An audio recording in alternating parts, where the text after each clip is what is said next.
Werte Damen und Herren, da es eine Simultanübersetzung gibt, erlaube ich mir ausnahmsweise, mein Begrüßungswort nur auf Französisch zu halten. Monsieur le Président de la Banque cantonale du Valais, Madame, Messieurs les intervenants, Mesdames, Messieurs, chers invités. Les hommes construisent trop de murs et pas assez de ponts.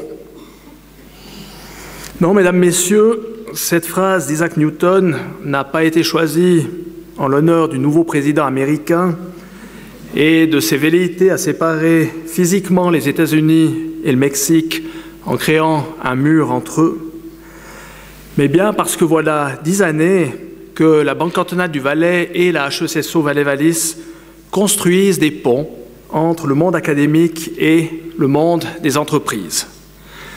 Et comme toute œuvre de génie civil, un pont se construit tout d'abord grâce à des architectes, des ingénieurs et des piliers.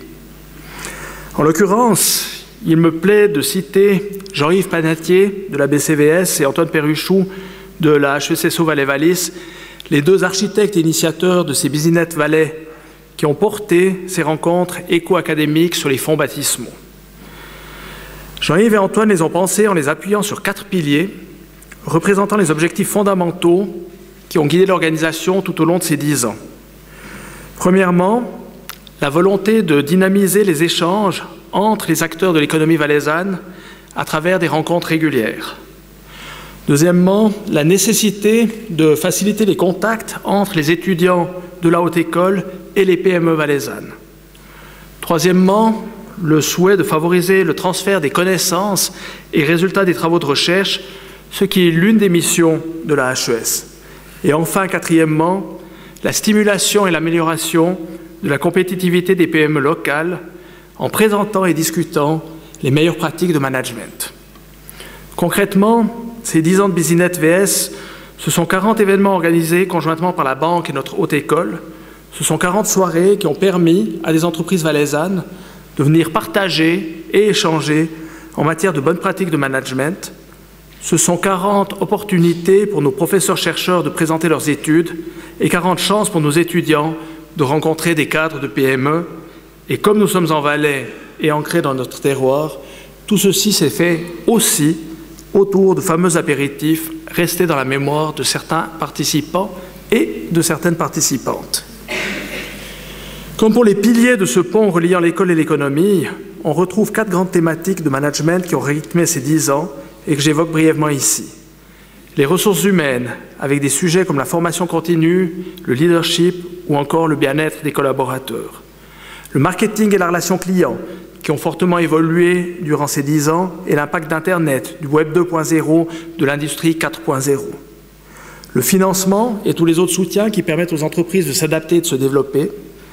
L'innovation, ou l'art de faire les bons choix au bon moment, notamment en matière de nouveaux modèles d'affaires ou d'internationalisation.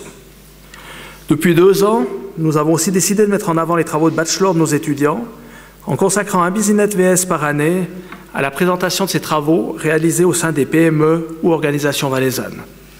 Uniquement pour la filière économie d'entreprise, ce sont chaque année près de 80 étudiants qui sont disponibles pour un travail appliqué de 300 heures en ressources humaines, marketing, finance ou innovation au sein d'une entreprise.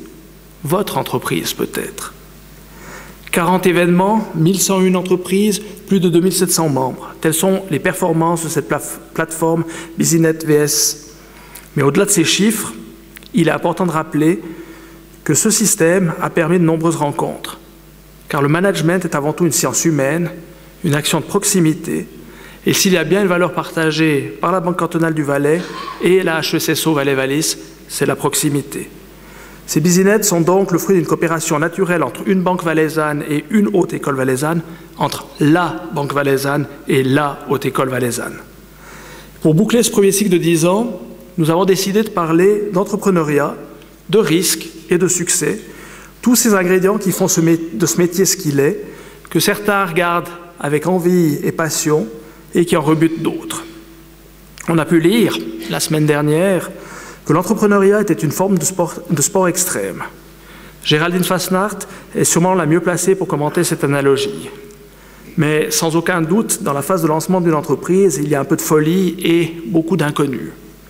Faire de Martigny un pôle culturel de renommée mondiale, relancer les petits commerces de village alors que tout le monde les lâche. Léonard Janada et Sébastien Bruchet vont certainement nous expliquer que ce n'est pas la folie, mais bien plutôt l'envie qui les a guidés. Mais l'art d'entreprendre, c'est bien sûr aussi l'art de manager dans la durée. Le sport extrême se transforme très vite en marathon, une course rude avec des hauts et des bas. Il faut savoir gérer l'effort, les crises, les moments d'euphorie, comme quand on entreprend. Ce soir, mesdames, messieurs, nous avions prévu de réunir 4 entrepreneurs qui, grâce à leur détermination et à leur assiduité, ont réussi à tracer leur route, leur marathon, en accord avec leur passion et les valeurs qu'ils défendent. Les aléas de la vie en ont décidé malheureusement autrement, car en raison d'un décès dans sa famille, Claude Barras ne peut pas être parmi nous ce soir. Nous le regrettons et lui adressons toute notre sympathie. Place maintenant aux témoignages. Nous nous réjouissons de les entendre, de les voir débattre dans la table ronde menée par Vincent Franière, rédacteur en chef du Nouvelliste, qui va d'abord discuter en tête-à-tête avec chacun de nos invités et de pouvoir échanger ensuite avec eux à ce moment-là ou bien évidemment lors de l'apéritif. Bon anniversaire à Bisinette Vallée, bonne fête à tous, merci.